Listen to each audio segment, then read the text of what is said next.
I'd like to call upon Ron Banerjee. He's from the Canadian Hindu Advocacy, and he's always spoken out. He's not afraid. He's a very eloquent speaker. Ron Banerjee.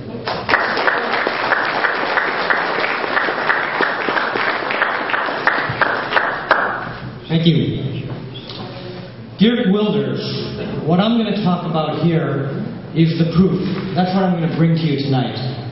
I'm going to bring you evidence that Geert Wilders is right about Islam. It comes from a historical perspective. You see, Geert says that Islam is not really a religion. It is more like an ideology. And this is true because the historical record, as well as current events, prove that Islam, the adherents of Islam, behave in ways that are fundamentally different from all other religions. In fact, I would say that it is somewhat of an insult to the other great religions of the world. It is an insult to Judaism, Buddhism, Hinduism, and others to call Islam, to refer to Islam as a religion, because it is so different. Here's how it differs. It differs in terms of the behavior. The behavior of people, both immigrants, both Islamic immigrants to other countries, to foreign countries, to non-Islamic countries, and as well in the parameters of Islamic nations themselves.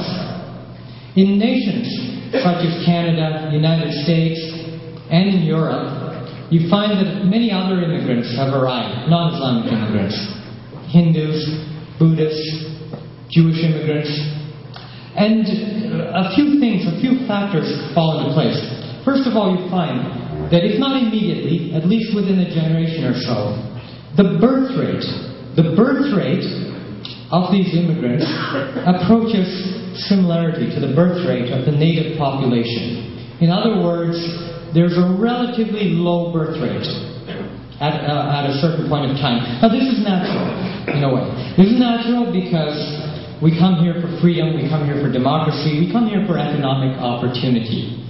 And in some ways, it makes it very difficult. It's very difficult to achieve great economic success with having a very, very, very large numbers of children.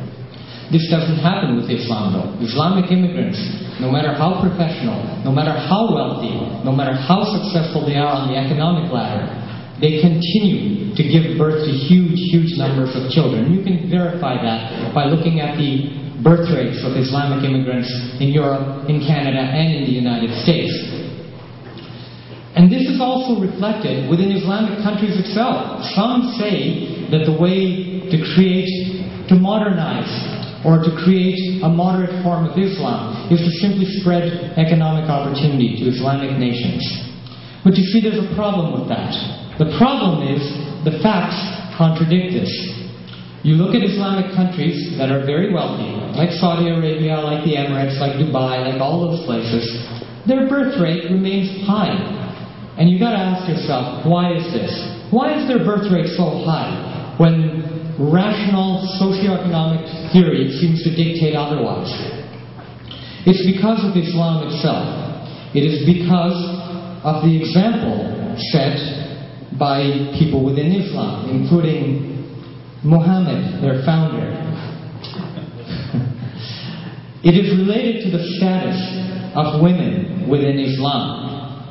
When you treat your women as nothing but baby-producing machines, when you deny women the fundamental rights and freedoms of democracy and equality and gender equity, then you get a situation where the birth rate goes up and up and up, and they are the only religious group that is able to achieve this, because only they have this type of doctrine towards women.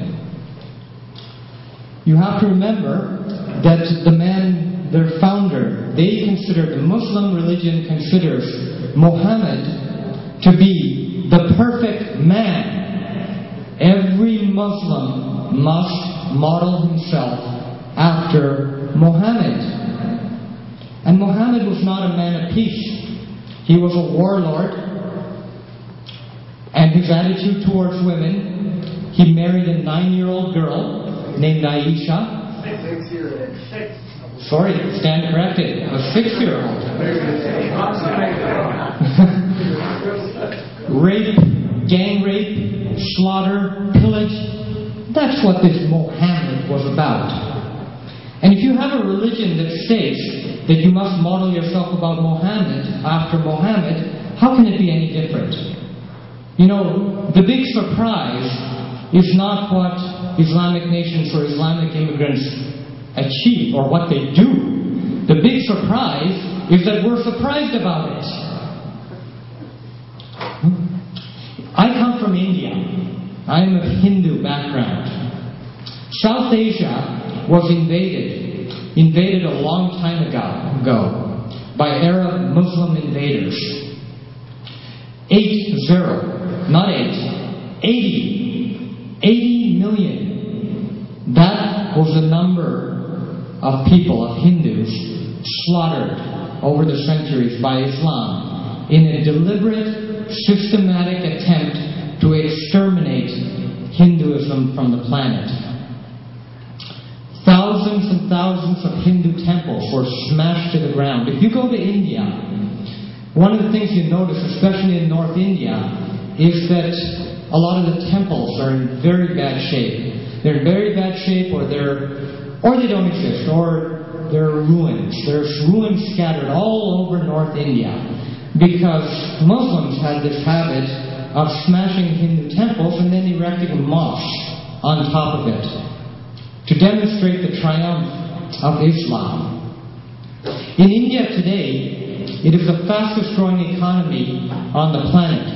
It is the largest democracy in the world. There's been a lot of focus with Geert Wilders and in this session here about Judeo-Christian civilization. The Hindu civilization is a marvel on the planet. The Hindu civilization is responsible for the world's largest democracy. The Hindu civilization invented the precursor of the very language that I'm speaking right now, English. European languages arise from Sanskrit, which is the world's oldest and most advanced language.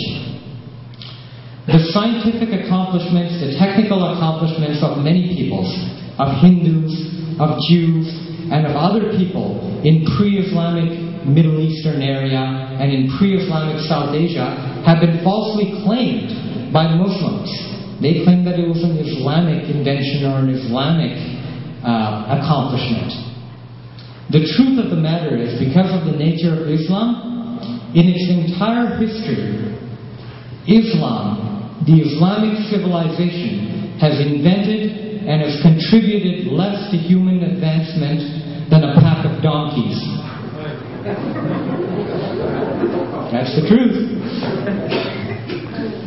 Unfortunately, we say the same thing happening in India that is happening in Canada, in Europe, and all over the world.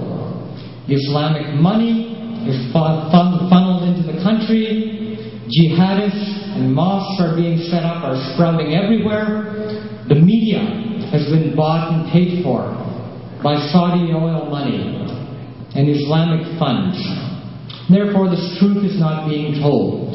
We're not going to get anywhere by having one Geert Wilders in one small country, Holland. What we need is thousands and thousands of Geert Wilders everywhere in the world. In Europe, in America, in India, in all the great democracies of the world, the truth must be told. People must stand up, and this tide, this menace, must be reversed course. I thank you for your time.